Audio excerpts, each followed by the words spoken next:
I'm Lindsey Nance, and today I'm taking you through a day in the life with Jay Cutler. I hope he's awake. We're about to find out. Good morning. Hello. He's up. How you doing? Good, you? Do you care if we invade your space for a little bit? We're doing good. I think we're past that point. You're already in.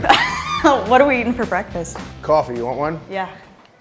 Okay, so the whole purpose of today is really to give people an inside look at what you're doing right now, what goes on during your day, and kind of how you got to this point. Okay. So you're from Santa Claus, Indiana. Correct. For people who have maybe never heard of that or don't know what it's about, yeah. Describe growing up there and what you did for fun. It's basically just a small town, a couple thousand people. It's probably similar to kind of out here. Mm-hmm. For fun, you just rode bikes and played outside. That's literally all you did. Did you have any jobs or anything growing up, or was it all like football from day one? So my dad was Indiana State Police. Oh, wow.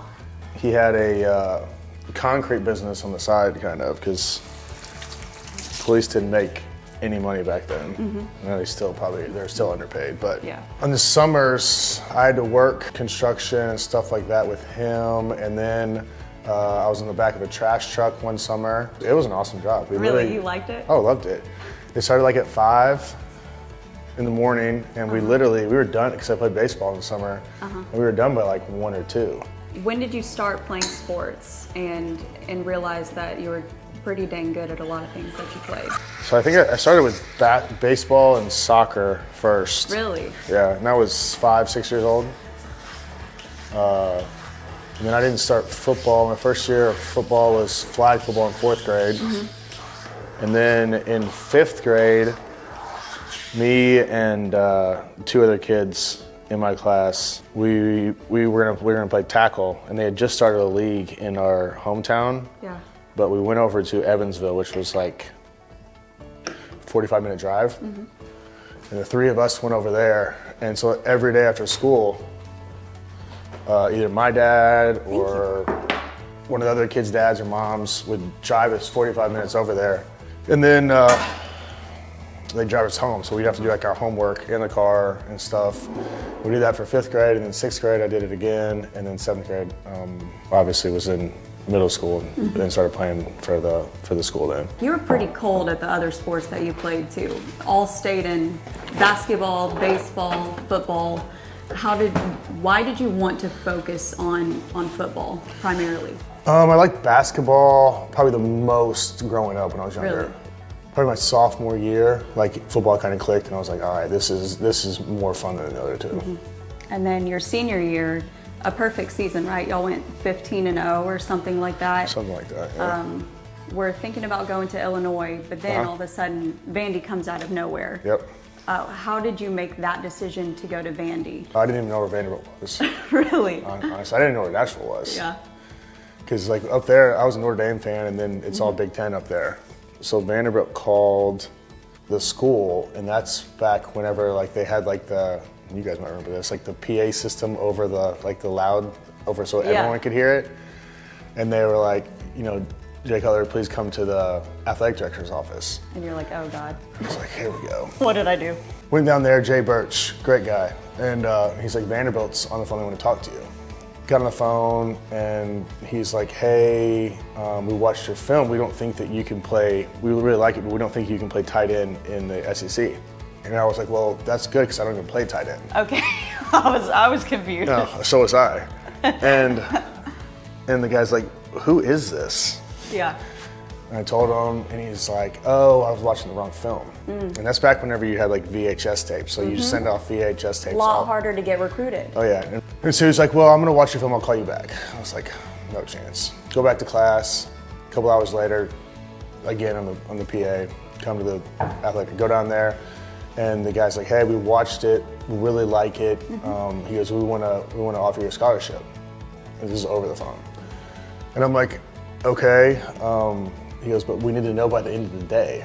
So I looked at Jay Birch, I was like, I gotta go home, I gotta talk to my dad, I gotta get out of here. He's like, yeah, just go. Get on the internet first, look up Vanderbilt, Nashville, all this stuff. And I'm like, okay, I have no idea where this place is at. Get out there and I call my dad, and my dad's like, what happened? I told him. He's like, call him back. He goes, you're going. And I go, I don't even know where this place is at. You couldn't even get a visit to go meet the coach, look at facilities. And he's like, he goes, I don't care, just call him back. We'll go down there next weekend. Okay. I was like, oh, I mean, okay. So I called him back, and I'm like, I guess I'm in. Yeah. And they were like, perfect. Obviously, the rest is history.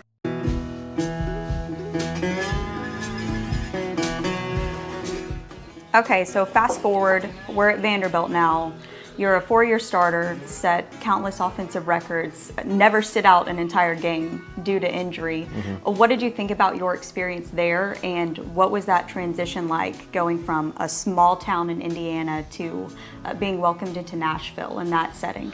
Well, Nashville was a lot smaller then, and Vanderbilt was small too. You know, there's only like 6,000 undergrads there. The transition wasn't that bad. I think that first redshirt year, where I was able to play on the scout team and kind of travel and go to school and do all that stuff, made the transition easier. Like playing as a freshman straight out of high school probably would have been a little bit tougher. While you were there, again, had a lot of success. Was that something that you were kind of expecting in your mind? Did you feel like you were going to do well in that offensive scheme and with the coaching and everything? You know, we got a new head coach. Bobby Johnson came in after my freshman year. Bobby was interesting. Like, he was awesome. Great dude, great coach. But like, we were like, no cussing, tuck your shirts in. Yeah. You had to wear like all the right gear. You know, we had to learn a whole new system, which wasn't bad. But like, I really liked my class. Like, we had a lot of talent. So it was kind of a building process with those guys. But we could have won more games, but it was fun. And then heading into the draft, you go first round, 11th overall, to the Broncos, where you spent 3 seasons and did really well, especially given the circumstances that you had to go through. And I think people don't know as much about that. Just like off of the field, you're going to the NFL for the first time, and then you throw health issues on top of that, losing teammates, your coaching staff being switched around. How did that build you up mentally? Because we know you have the physical toughness from your background. But really, what did you learn from that experience? I thought going to the NFL was a little bit easier than going from high school to college. Just because playing in the SEC, I think it's so fast and everyone's good. And when I got to Denver, Mike Shanahan was there, who was amazing. And the system we were running, he's an offensive genius. So, and I looked around, I was like, all right, well, my guys on my side are better too. So you're not, like, defense is obviously bigger and faster, but your guys are better and faster and smarter and stronger too. So it wasn't that wasn't that big of a deal. I think that, mentally it was harder than physically. That's a lot. Physically, I was, you're just throwing a football and doing the things. But mentally, the system's bigger. You got more responsibility. And you're an adult. Like, you're living by yourself. You have your own money. You're trying to figure out life as a 23-year-old. It goes from being fun in college and you're hanging out with the guys, you're going to school, you're in the dorms, to like an actual job.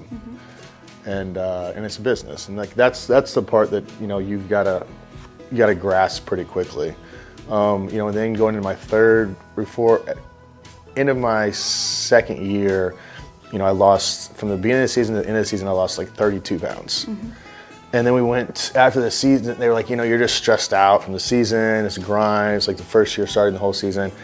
And I was like, well, I don't really feel that stressed, like there's something else. But we all went to Atlanta and we were working out there. I remember, like, we're bench pressing, and like I literally just dropped it on my chest. And I was like, something's up. So I flew back to Denver, and I think my sugar, they tested me, and my sugar was like 600, 700, 800, and it's supposed to be 100.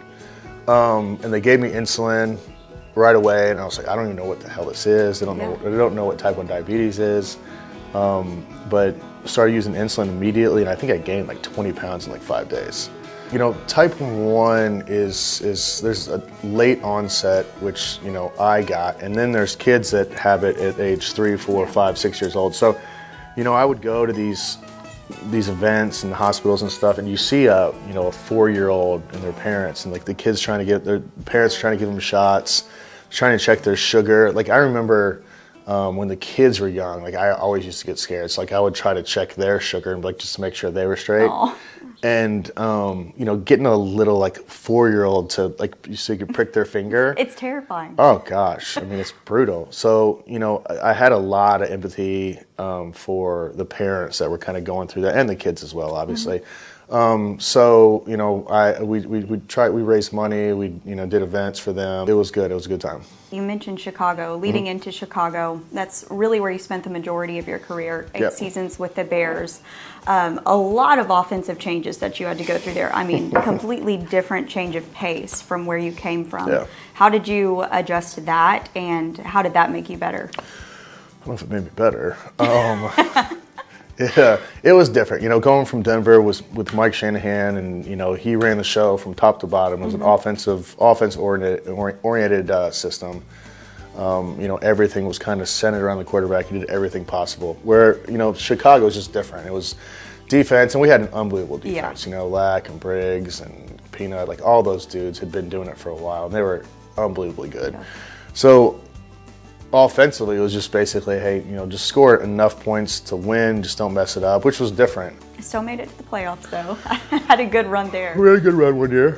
And then I think when you were the spotlight for the media, I mean, they just came out of nowhere. People start laying into you. But I think what emerged from that is this, like, I'm going to do my own thing. I don't care what you have to say mentality. Yeah. Have you always been like that? No, I mean, I think Chicago sculpted me a little bit. But when I first Scarred got him. when I first got in the league, you didn't have to talk to the media. Yeah. So the offensive linemen in Denver, they had a fine system. So if any offensive lineman talked to the media, they got fined. Really? And it was always the sentiment was always, tell them nothing, give them as little as possible. Where now, with social media and everything, like you can kind of create your own story, and you have a say. Where back then, like Twitter was kind of kicking up, but whatever the media said, they kind of controlled the story. Where now, it's a little bit different. But yeah, I mean, in Chicago, it was just like, just don't say anything at all. I wouldn't have either. And now it's like, if you don't address the media, then you're a jerk. If you do, Twitter's going to pick apart every single thing that you say. But you can also, you can say what you want to say. You can put it out there. You can hold people accountable. Where back then, you couldn't do that. And it wasn't. If you did that, you would kind of get tore apart. Where now it's much more acceptable. Yeah. I like the I don't care attitude. I think it takes a lot of self-restraint and speaks volumes. And so after that, we all thought that you were going to Fox to be a sports commentator. Miami comes calling after Tannehill goes down with the injury. What made you want to play one more year? Didn't really. I mean, Adam Gase was down there. Yeah. Really liked him, respected him. I mean, I knew that I might want to play a little bit. I didn't know if Miami was the spot, but we talked about it, went back and forth, and I think the peer pressure just got me. So I was like, all right, we'll kick it for one more year. It was fun. I'm glad I did it. And then after football, this is where you kind of turn a page and jump into a completely different world. So a lot of people knew you for your football success, and then I think a lot of maybe younger generations now know reality TV Jay. Yeah.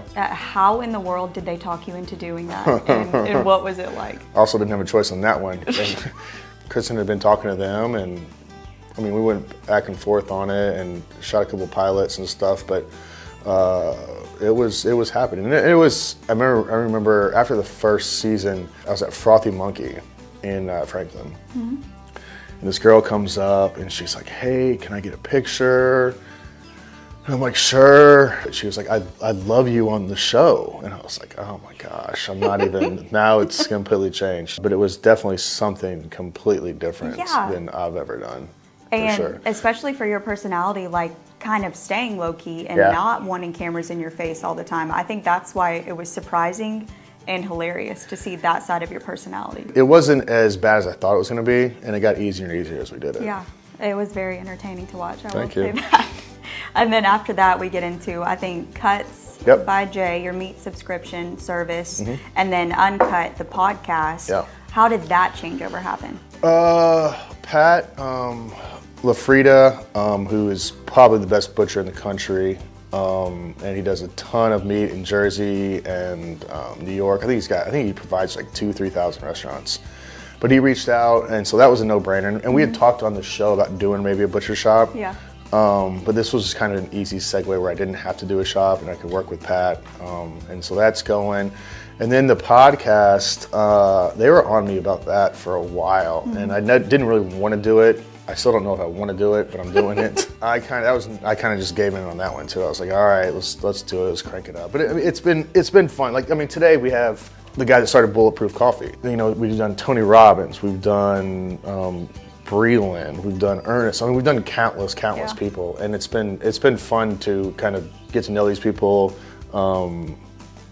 Get to learn new stuff. Like today, I'm guaranteed I'm gonna learn something from this guy. I mean, he claims he once lived to 180, so tell me how. I can't wait to hear that answer. I'm trying to live to 40. Me too.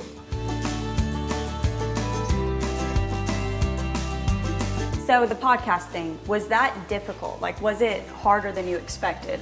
Trying to keep a conversation going, because it's really different than playing a sport, leading a team, anything like you've ever done before. Like, this was very, maybe not in the wheelhouse that we've seen you in before. If you have good guests, it's easy. You know, I've had guests where, you know, 5 minutes in, like I've burned up all my questions. You're like, what are we going to talk about? I'm like, I'm screwed. Yeah. This is not going to go well. But I think I've been really fortunate that've had like really, really good guests where, you know, you ask 4 questions and next thing you know, it's like 45 minutes. And it's like, wow, this is a lot easier than I thought. And you're just shooting it back and forth. Yeah, like today's gonna be an easy one. And then where did this partnership with Shannon Terry come in? Because like around Nashville, he's had like 600 successful companies, so we all knew about him. Yeah. But how did this partnership with Outsider and Shannon come to be? I was playing basketball with Drew Maddox and a bunch of old guys over at CPA.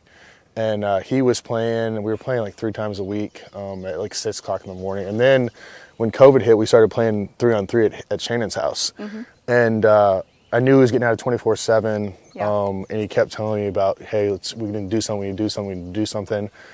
And then he told me about Outsider, and I kind of just started hanging around. And he was in his pool house, and we didn't have an office yet. And just kind of went over there and was just kind of sitting around, and then it kind of just kept evolving. And then finally I was like, all right, I have nothing else to do. I might as well just do this. And it's kind of taken off. Yeah. But I mean, he's the brainchild behind it. I mean, he's internet, SEO, like all that stuff. He's a genius. Yeah. What are you most excited about with Outsider that you have maybe coming up this summer or that you're working on right now? Well, we have cigars coming, hopefully in the next 10 days, and then beer at some point. Those are kind of the 2 pet projects that I'm really excited about, and those are going to be fun. And y'all roped me into all of this now. We conned you, tricked you. I would love to go walk around the office. Yeah, let's go. Well, let's do it. All right, haven't seen this one before. I guess this is what we're taking to work. This is what we're taking. Is this just a casual day in the life? What you take to work every day? Every once in a while. Oh, God. On a nice day. All right. What kind of car is this again? This is a Ferrari. 488. I didn't sign a release for this. Do you have a helmet? Yeah, you don't want it. I feel like I might need it. Mom, if you see this, I love you. Oh, God. I like being a tea reader. I don't. You don't? It's all red? It is.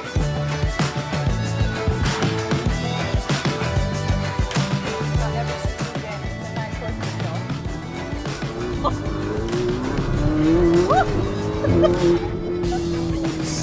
Oh, I'm doing a good start. To give y'all some context, these are very tiny, winding roads that we're going on. See how fast this thing goes? No, it's not.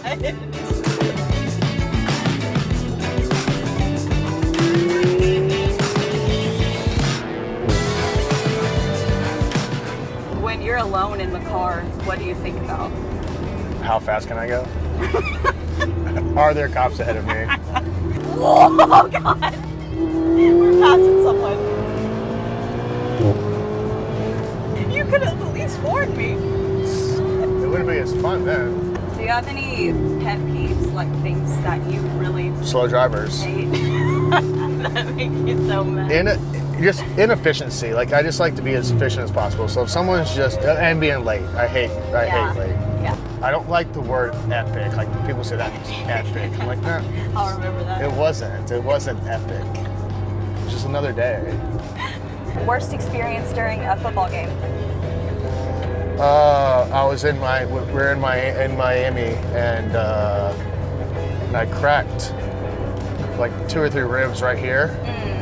And I literally have never been in more pain in my entire life. It was Even from a sprained MCL. Oh cracked no! ribs were worse. Oh, cracked ribs I broke my thumb. Yeah.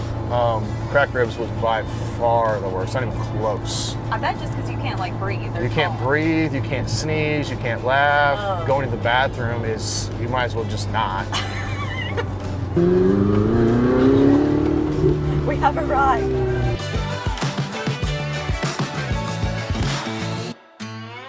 We made it out alive. Okay, so what are we doing today? What meetings do we have? Got a podcast in 15. Yeah. Can meet everyone else in the office. We've got a NASCAR meeting for the event on Thursday. Yeah. Forgot about that. Thank you. So a full day.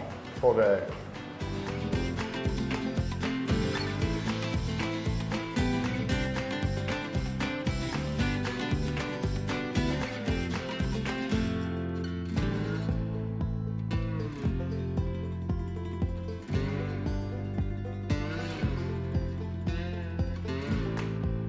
You've launched the apparel. We have the shirts and hats already out. Working on beers, cigars, coolers, all of that. What is the main goal of all of this that you guys are rolling out? Great question. I think what we're doing, the media and lifestyle brand and like everything that we're kind of building and outside and all the fun stuff, I think it's community based.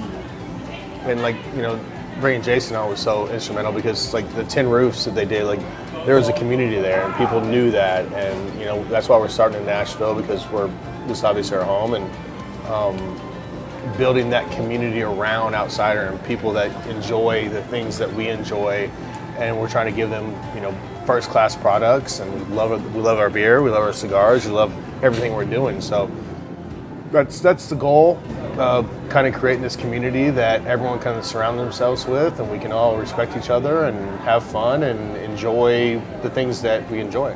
So it's kind of like not just buying the products, but you're joining a team in that community. 100%. It's definitely a team. It's we want to see what you're doing. We want to be able to do fun things. And to do fun things it's kind of what we're all about. Well, Jay, thank you for taking me through a day in the life. This was a busy one. Usually I just sit here all day. That's what I've heard. So you caught me on a day I actually had to do things. Tomorrow after today I'm literally going to do nothing. You have a lot of big events coming up though, so you need the chill time. Exactly. We got some stuff coming up, but it was fun. It was. Thanks for coming over. Thank you so much. Anytime.